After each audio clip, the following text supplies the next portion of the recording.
دن میں ایک نماز میں، ہفتے میں ایک دن اس عمل کو اپنی زندگی کا خاصہ بنا لیں کہ نماز کے بعد کچھ دیر مصلی پہ بیٹھ کے فرشتوں سے دعائیں لینی. اچھا، اب آپ دیکھیں کہ ہم ہر وقت تلاش میں رہتے ہیں، کوئی نیک بندہ ہمیں ملے تو ہم اسے کہیں کہ تم ہمارے لیے دعا کرو. اس کو کہتے ہیں دعا کرو، اس کو کہتے ہیں، پھر اس سے وعدے لیتے ہیں اور اس کے اوپر بوجھ ڈالتے رہتے ہیں، اور اس بیچارے کے پاس اپنے لیے مانگنے کا بعض اوقات وقت نہیں ہوتا، دوسروں کے لیے کیا مانگے گا. اور ادھر فرشتے انتظار میں بیٹھے ہیں کہ تم ذرا خود مصلی پہ بیٹھو نا، ہم بھی تمہارے لیے دعا کرتے ہیں. اس کے لیے ہم تیار نہیں ہیں، اور اس کی بنیادی وجہ ہمیں خود بھی نہیں پتا کہ وہ ہمارے لیے کس وقت کون دعا کر سکتا ہے. تو فرشتوں کی دعا کا مستحق ہوتا ہے وہ شخص جو خود نماز پڑھ کے مصلی پہ بیٹھ جائے کچھ دیر. تو اس میں جلدی نہ کیا کرے، بہت دیر میں نہ لگائے کہ گھر والے تنگ آ جائے، لیکن اپنا ایک خاص وقت بنائے، ہر کام کا ایک پرائیویٹ ٹائم، جب لوگوں کو آپ کی ضرورت نہ ہو. ٹھیک ہے نا؟ مثلاً اگر فجر کے وقت گھر والے سو رہے ہیں، آپ ارلی اٹھ کے تو آرام سے بیٹھے ہوئے ہیں، یا مغرب کے بعد یا عشاء کے بعد بچے سو گئے، آپ نے نماز پڑھی اور آپ نے جو کچھ کرنا ہے ادھر مصلی پہ بیٹھ کے ہی کر لیں، یعنی اپنی دعائیں وہیں بیٹھ کے کر لیا کریں، قرآن پاک رکھ لیں، کوئی بک رکھ لیں، وٹ ایور. لیکن جب تک آپ اس مصلی پہ بیٹھے ہیں فرشتے آپ کے لیے دعائیں کر رہے ہیں. انجوائے کیا کریں. ہم تو اب کچھ اور کر رہے ہیں اور فرشتے ہمارے لیے دعا کر رہے ہیں. اپنا لیسن بیٹھ کے یاد کر لیا کریں، کچھ بھی، اینی تھنگ. تو کم از کم روز ایک دفعہ، اتنا نہ ہو تو ہفتے میں ایک دن، چھٹی کے دن، یا کوئی ایک دن جس میں آپ ذرا زیادہ دیر مصلی پہ بیٹھ جائیں. ٹھیک ہے. پھر اسی طرح یہ بھی بڑی خوبصورت ہے 39 پیج پہ 100 مرتبہ سبحان اللہ کہنا. عن ابی ہریرہ رضی اللہ عنہ ان رسول اللہ صلی اللہ علیہ وسلم قال من قال سبحان اللہ وبحمدہ فی یوم 100 مرۃ حطت خطایاہ وان کانت مثل زبد البحر. یہ بھی بخاری کی روایت. حضرت ابو ہریرہ رضی اللہ تعالی عنہ سے روایت ہے کہ رسول اللہ صلی اللہ علیہ وسلم نے فرمایا، جو شخص دن میں 100 مرتبہ سبحان اللہ و بحمدہ کہے اس کے گناہ مٹا دیے جاتے ہیں، خواہ وہ سمندر کی جھاگ کے برابر ہی کیوں نہ ہو. اور سمندر کی جھاگ کے چھوٹے چھوٹے گناہ، جیسے آپ صلی اللہ علیہ وسلم نے حضرت عائشہ سے فرمایا تھا نا، عائشہ چھوٹے چھوٹے گناہوں سے بچتی رہنا، ورنہ وہ کیا کرتے ہیں، وہ ایک ڈھیر بن کے جلا ڈالتے ہیں، یعنی زیادہ ہلاکت خیز ہو جاتے ہیں. بڑا گناہ تو ایک ہی بڑا نا، لیکن چھوٹے چھوٹے مل کے اس سے بھی بڑے ہو جاتے ہیں. ٹھیک ہے نا، قطرہ قطرہ دریا ہو جاتا ہے. تو یہ جو سمندر کی جھاگ والی بات آتی ہے تو میرے سامنے وہی ایک پکچر آ جاتی ہے کہ چھوٹے چھوٹے چھوٹے چھوٹے گناہ ڈھیر لگ گیا ان کا، جن کو ہم نے حقیر سمجھا وہ ایک بہت بڑی کوانٹٹی بن گئے. ایسے چھوٹے چھوٹے گناہوں کی معافی کے لیے اللہ کی حمد و ثنا. پھر آپ دیکھیں تسبیح جو ہے یہ کتنی بہترین چیز ہے. لیکن مشکل پتہ کیا ہے، بات یہ ہے کہ دیکھنے کو یہ عمل بہت چھوٹا لگتا ہے اور آپ کہتے لو یہ کیا مشکل ہے، یہ تو میں آرام سے ہی کر سکتا ہوں.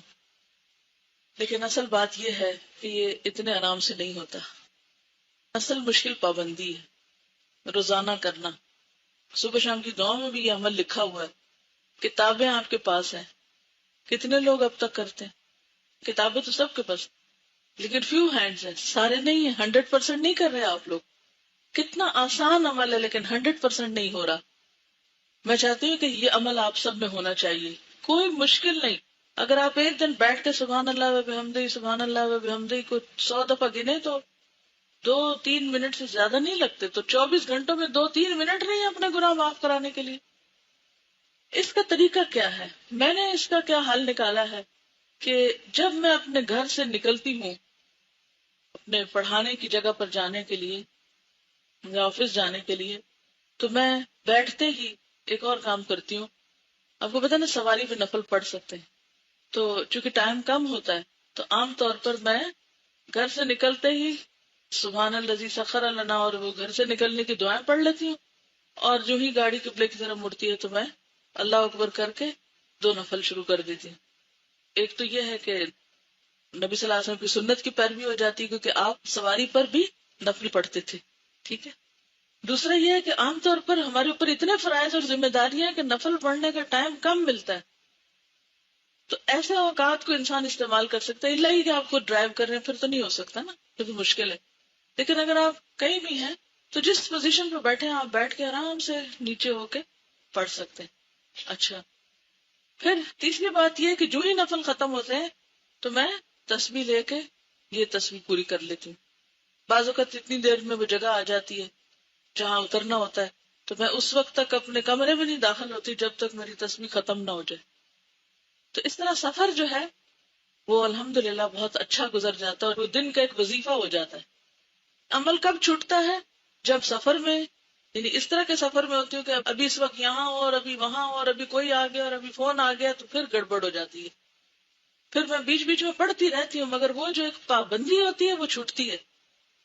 تو آپ لوگ اس وقت اس سال میں اپنی عادت کچھ اس طرح بنا لیں کہ مثلاً آپ اسی طرح عمل کر سکتے ہیں. آپ گھر سے نکلیں اس وقت، یا اگر آپ ہاسٹل کے اوپر سے آ رہے ہیں تو اس وقت میں آپ کر سکتے ہیں. اترتے ہوئے سیڑھیاں تو ویسے ہی سبحان اللہ پڑھنا ہی ہوتا ہے، اس وقت میں پڑھ سکتے ہیں. یا پھر یہ ہے کہ آپ تھوڑا سا ادھر ادھر گھوم کے اپنی تسبیح پوری کر لیں. یا یہ کہ کلاس میں آ کے بیٹھے ہیں اور ابھی لوگ آ رہے ہیں یا آپ رک کے چل رہے ہیں تو اس وقت میں پورا کر لیں.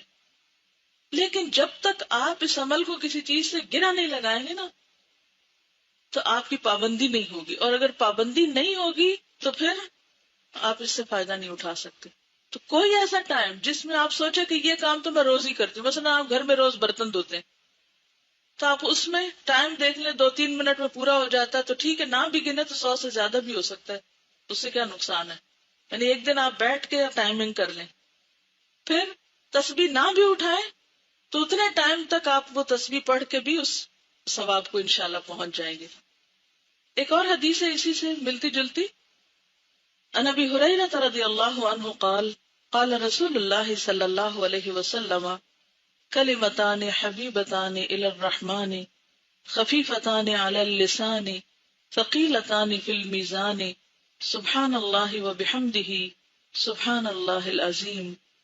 حضرت ابو ہریرہ رضی اللہ تعالی عنہ کہتے ہیں کہ رسول اللہ صلی اللہ علیہ وسلم نے فرمایا، 2 کلمے ایسے ہیں جو رحمان کو بہت پیارے ہیں، زبان پر بہت ہلکے ہیں اور ترازو میں بہت بھاری ہیں، اور وہ یہ ہیں سبحان اللہ وبحمدہ سبحان اللہ العظیم. اب یہ جو پچھلا ہے یہ تو بہت ہی مختصر ہے، سبحان اللہ وبحمدہ سبحان اللہ وبحمدہ، لیکن یہ ذرا سا اس سے طویل ہے. تو آپ ان دونوں میں سے کوئی بھی اختیار کر سکتے ہیں. اگر آپ یہ پڑھیں گے سبحان اللہ وبحمدہ سبحان اللہ العظیم تو زیادہ فائدہ، لیکن اگر آپ یہ نہ کر سکے تو کم از کم آدھا والا ضرور کر لیں. اور یہ سب سے بڑی بات ہے نا کہ میزان میں بہت بھاری ہے، تو یہ اس اعتبار سے بھی آپ کو فائدہ دیں گے. اسی طرح ذکر میں ایک اور بڑی ہی بہترین چیز ہے، خاص طور پر ان لوگوں کے لیے جن کو شیطانی وسوسے بہت زیادہ آتے ہیں. کچھ لوگ بہت اس چیز کی شکایت کرتے ہیں کہ ہمیں شیطانی وسوسے بہت آتے ہیں، یا ہم مستقل مزاجی اختیار نہیں کر سکتے، یا ہم بھولتے بہت ہیں، یا وغیرہ وغیرہ. تو یہ جو کلمہ ہے یہ شیطان سے بچانے والا ہے. حضرت ابو ہریرہ رضی اللہ تعالی عنہ سے روایت ہے ان رسول اللہ صلی اللہ علیہ وسلم قال من قال لا الہ الا اللہ وحدہ لا شریک لہ لہ الملک ولہ الحمد وہو علی کل شیء قدیر فی یوم 100. علیہ وسلم نے فرمایا، جو کوئی لا الہ الا اللہ وحدہ لا شریک لہ لہ الملک ولہ الحمد وہو علی کل شیء قدیر ایک دن میں 100 بار کہے تو یہ اس کے لیے 10 گردنوں کے آزاد کرنے کے برابر ہوگا. اس کے لیے 100 نیکیاں لکھی جائیں گی، 100 برائیاں اس سے مٹا دی جائیں گی، اور یہ کلمہ اس کے لیے اس دن شام تک شیطان سے بچانے کا ذریعہ رہے گا. اور جو عمل لے کر یہ شخص آئے گا اس سے بہتر کوئی شخص عمل نہیں لائے گا سوائے اس آدمی کے جس نے اس سے زیادہ عمل کیا ہو. اور اگین پھر وہی بات ہے کہ کس کے پاس وقت ہے کہ 100 دفعہ یہ پڑھے. وقت ہوتا ہے، ہم استعمال نہیں کرنا جانتے، ہم اس کو مینج نہیں کر پاتے، ہم اس کو مقرر نہیں کرتے. یعنی کتنی مفید چیز ہے کہ آپ اس کو اگر اپنی عادت بنا لیں تو ایک نہیں کئی فائدے ہیں. یہ بھی آپ دیکھیے بخاری کی روایت ہے. کچھ تو فضائل اعمال کی حدیثیں بہت ضعیف ہوتی ہیں، بڑے بڑے فائدے لکھے ہوتے ہیں لیکن وہ حدیثیں اوتھینٹک نہیں ہوتی. یہ حدیث اوتھینٹک ہے، یعنی یقینی بات ہے، آپ پورے شرح صدر کے ساتھ اس کو کر سکتے ہیں.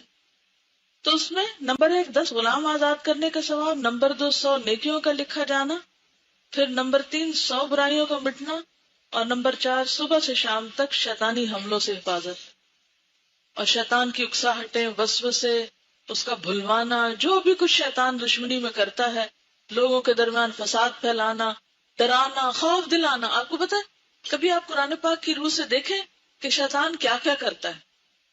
کوئی ایک اسائنمنٹ ان کو دے دیں کسی وقت، قرآن کو ذرا دوبارہ سے پڑھ کے دیکھیں کہ اس میں کیا کیا لکھا ہوا. یعنی شیطان کیا کیا کرتا ہے. الشیطان یعدکم الفقر ویأمرکم بالفحشاء، انسانی الشیطان بلواتا ہے، پھر اسی طرح ینزغ بینکم فساد ڈلواتا ہے، یعنی اور بھی اس کے بہت سے کام ہیں. شاید شیطان کے ہتھ میں کچھ چیزوں کا ذکر بھی ہو، مجھے نہیں اب یاد، کیونکہ 5 سال ہو گئے اس لیکچر کو. تو اینی ہاؤ، اب شیطان کے جتنے بھی وار ہیں ان سارے واروں سے یہ کلمہ آپ کو انشاءاللہ محفوظ رکھے. یعنی آپ کے اندر ایک ایمان کی ایسی طاقت ہوگی، شیطان آپ کے اوپر آ نہیں سکتا. اور یہ جو لوگ یہ شکایت کرتے ہیں ان کو جن چمٹے میں اور معلوم نہیں کون کون ان کے پاس آتا ہے اور جاتا ہے، ان سب کو بھی اس سے خلاصی ہو سکتی ہے. یعنی جو اس قسم کی گفتگو فرمائے ان کو بھی یہ نسخہ بتایا کریں کہ آپ یہ عمل کریں اور پھر بتائیں، کیونکہ نبی صلی اللہ علیہ وسلم کی بات سے بڑھ کر سچی بات کس کی ہو سکتی. اچھا جناب، اگر یہ 100 دفعہ نہ کہہ سکیں تو کم از کم 10 دفعہ کہہ لیا کریں، کیونکہ 45 پیج پر آخر میں یہ حدیث دیکھیے. حضرت ابو ایوب انصاری رضی اللہ تعالی عنہ نبی صلی اللہ علیہ وسلم سے روایت کرتے ہیں، من قال لا الہ الا اللہ وحدہ لا شریک لہ لہ الملک ولہ الحمد وہو علی کل شیء قدیر 10 مرار کان کمن اعتق 4 انفس من ولد اسماعیل. یہ صحیح مسلم کی روایت ہے. جو شخص 10 مرتبہ یہ کلمہ کہے لا الہ الا اللہ وحدہ لا شریک لہ لہ الملک ولہ الحمد وہو علی کل شیء قدیر، وہ اس شخص کی طرح ہوگا جس نے اسماعیل علیہ السلام کی اولاد سے 4 شخص آزاد کیے. یعنی اس کا صرف اتنا فائدہ ہے اگر 10 دفعہ پڑھے. لیکن اگر آپ کسی بھی طرح اپنے آپ کو پابند کر سکیں، اور اس ایج میں تو آپ کے اوپر کوئی بہت بڑے مسئلے مسائل نہیں ہیں، گھر جاتے وقت واپسی پہ اگر آپ یہ باندھ لیں، ایک تسبیح کر لیں، آتے وقت سبحان اللہ و بحمدہ کر لیں، اور جاتے وقت لا الہ الا اللہ وحدہ کی کر لیں. اور اگر ایک دن آپ ٹائمنگ کر لیں، مثلا آپ خود ڈرائیونگ کر رہے ہیں تو آپ کو پتا ہوگا اتنے منٹ میں گھر آتا ہے اور اتنے منٹ میں پڑھ کے یہ کلمہ 100 دفعہ ہو جاتا ہے، تو پھر بھی اس سے آپ کو فائدہ ہوگا. اسی طرح نماز کے بعد جو تسبیحات پڑھی جاتی ہیں اس میں 33 مرتبہ سبحان اللہ، 33 مرتبہ الحمدللہ، 33 مرتبہ اللہ اکبر کہنا، اور 100 کی تعداد پوری کرنے کے لیے لا الہ الا اللہ وحدہ لا شریک لہ لہ الملک ولہ الحمد وہو علی کل شیء قدیر پڑھنا. اس کی ساری خطائیں معاف کر دی جائیں گی، اگرچہ وہ سمندر کی جھاگ کے برابر ہی کیوں نہ. اب آپ دیکھیں کتنی آپشنز آپ کو دی جا رہی. آپ ایک کام کر لیں، وہ نہیں کر سکے دوسرا کر لیں، وہ نہیں کر سکے تیسرا کر لیں، لیکن کچھ نہ کچھ تو کریں. خوش قسمت ہے وہ جن کو یہ سب کرنے کی توفیق ہو جائے، کیونکہ یہ توفیق کی بات ہے، مشکل نہیں ہے، بہت ٹائم نہیں لگتا. ٹائم مینج کرنا خود سیکھیں، کیونکہ ذکر جو ہے وہ الذین یذکرون اللہ قیاما وقعودا وعلی جنوبہم، تینوں حالتوں میں کیا جا سکتا ہے، کھڑے بھی، بیٹھے بھی، لیٹے بھی. آپ کام کر رہے ہیں، آپ کچھ بنا رہے ہیں، صفائی کر رہے ہیں، کچھ بھی کرتے ہوئے آپ ذکر کر سکتے ہیں. صرف یہ ہے کہ آپ کو باندھنے کی اور پابندی کی ضرورت ہے. اور اس میں بھی میں نے خود دیکھا تھا 1.5 منٹ لگتا ہے یہ تسبیحات پڑھنے میں، اور ثواب کتنا زیادہ ہے.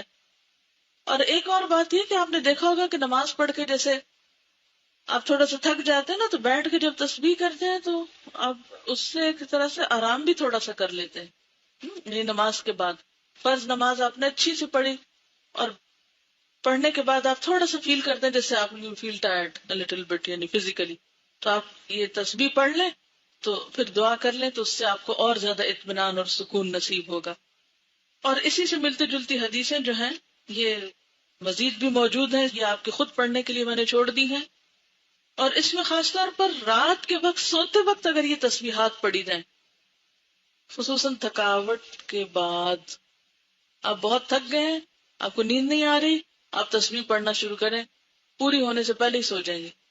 میں نے اکثر یہ تجربہ کیا، ایسا سکون آتا ہے کہ پتہ نہیں چلتا کتنی پڑھی گئی اور کتنی نہیں. حضرت فاطمہ سے متعلق یہ حدیث ہے، ان کو تسبیحات فاطمہ بھی اسی وجہ سے کہا جاتا ہے. حضرت فاطمہ رضی اللہ تعالی عنہا نے یہ شکوہ کیا کہ چکی پیسنے سے ان کے ہاتھ پہ نشان پڑ گیا ہے، اور وہ نبی صلی اللہ علیہ وسلم کے پاس ایک لونڈی مانگنے کے لیے آئیں. اتفاق سے نبی صلی اللہ علیہ وسلم نہ ملے تو انہوں نے حضرت عائشہ سے اپنے آنے کا مقصد بیان کیا اور چلی گئی. جب نبی صلی اللہ علیہ وسلم تشریف لائے تو حضرت عائشہ نے آپ سے حضرت فاطمہ کے آنے کا ذکر کیا. حضرت علی رضی اللہ تعالیٰ عنہ بیان کرتے ہیں کہ نبی صلی اللہ علیہ وسلم ہمارے پاس اس وقت تشریف لائے جب ہم اپنے بستروں پر سونے کے لیے جا چکے تھے. میں نے آپ کو دیکھ کر اٹھنا چاہا، لیکن آپ نے فرمایا اٹھو نہیں، اپنی جگہ رہو. آپ تشریف لا کر ہم دونوں کے بیچ میں بیٹھ گئے. میں نے آپ کے پاؤں کی ٹھنڈک اپنے سینے میں محسوس کی. آپ نے فرمایا میں تم دونوں کو ایسی ترکیب نہ بتاؤں جو تمہارے لیے ایک خدمتگار سے بڑھ کر ہو.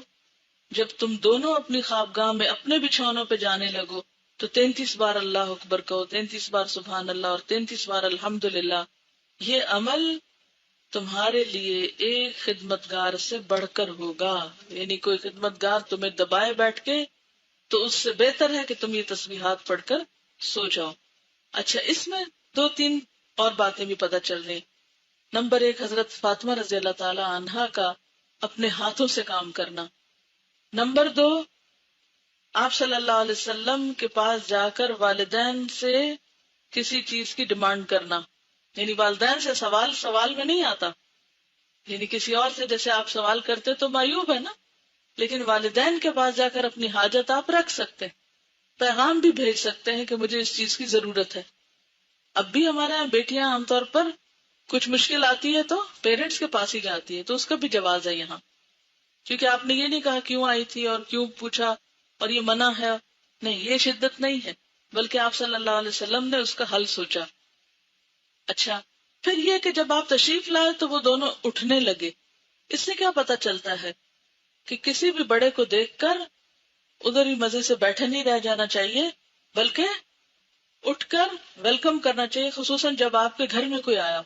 اللہ ہی کہ آپ بیمار ہو یا کوئی تکلیف ہو یا کوئی ایسی بات ہو جو معذوری میں آتی ہو.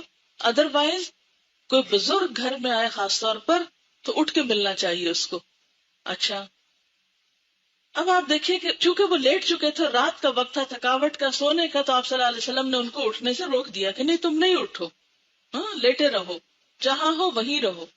اور آپ صلی اللہ علیہ وسلم ان کے دونوں کے بیچ میں بیٹھ گئے. اچھا، دونوں کے بیچ میں بیٹھ کر آپ نے اپنی ٹانگیں لمبی کی ہوں گی جب ہی آپ کا پاؤں حضرت علی کے سینے تک جا کے لگا نا. اور مدینہ میں بہت شدید ٹھنڈ ہوتی ہے، مکہ میں اتنی نہیں ہوتی لیکن مدینہ میں ہوتی ہے، تو آپ کے پاؤں ٹھنڈے تھے. تو حضرت علی فرماتے ہیں کہ آپ کے پاؤں کی ٹھنڈک میں نے اپنے سینے میں محسوس کی. اور پھر آپ نے فرمایا میں تم دونوں کو ایسی ترکیب نہ بتاؤں جو تمہارے لیے خدمتگار سے بڑھ کر ہو، اور تم یہ تسبیح پڑھ لیا کرو. تو اس سے یہ پتا چلتا ہے کہ ذکر الہی ہماری جسمانی تھکاوٹ کا بھی علاج ہے، ثواب کا ثواب اور سکون کا سکون. دن میں ایک نماز میں، ہفتے میں ایک دن اس عمل کو اپنی زندگی کا خاصہ بنا لیں کہ نماز کے بعد کچھ دیر مصلی پہ بیٹھ کے فرشتوں سے دعائیں لینی. اچھا، اب آپ دیکھیں کہ ہم ہر وقت تلاش میں رہتے، کوئی نیک بندہ ہمیں ملے تو ہم اسے کہیں کہ تم ہمارے لیے دعا کرو. اس کو کہتے ہیں دعا کرو، اس کو کہتے ہیں، پھر اس سے وعدے لیتے ہیں اور اس کے اوپر بوجھ ڈالتے رہتے ہیں، اور اس بیچارے کے پاس اپنے لیے مانگنے کا بعض اوقات وقت نہیں ہوتا، دوسروں کے لیے کیا مانگے گا. اور ادھر فرشتے انتظار میں بیٹھے ہیں کہ تم ذرا خود مصلی پہ بیٹھو نا، ہم بھی تمہارے لیے دعا کرتے ہیں. اس کے لیے ہم تیار نہیں ہیں، اور اس کی بنیادی وجہ ہمیں خود بھی نہیں پتا کہ وہ ہمارے لیے کس وقت کون دعا کر سکتا ہے. تو فرشتوں کی دعا کا مستحق ہوتا ہے وہ شخص جو خود نماز پڑھ کے مصلی پہ بیٹھ جائے کچھ دیر. تو اس میں جلدی نہ کیا کرے، بہت دیر میں نہ لگائے کہ گھر والے تنگ آ جائے، لیکن اپنا ایک خاص وقت بنائے، ہر کام کا ایک پرائیویٹ ٹائم جب لوگوں کو آپ کی ضرورت نہ ہو. ٹھیک ہے نا؟ مثلاً اگر فجر کے وقت گھر والے سو رہے ہیں، آپ ارلی اٹھ کے تو آرام سے بیٹھے ہوئے ہیں، یا مغرب کے بعد یا عشاء کے بعد بچے سو گئے، آپ نے نماز پڑھی اور آپ نے جو کچھ کرنا ہے ادھر مصلی پہ بیٹھ کے ہی کر لیں. یعنی اپنی دعائیں وہیں بیٹھ کے کر لیا کریں، قرآن پاک رکھ لیں، کوئی بک رکھ لیں، وٹ ایور. لیکن جب تک آپ اس مصلی پہ بیٹھے ہیں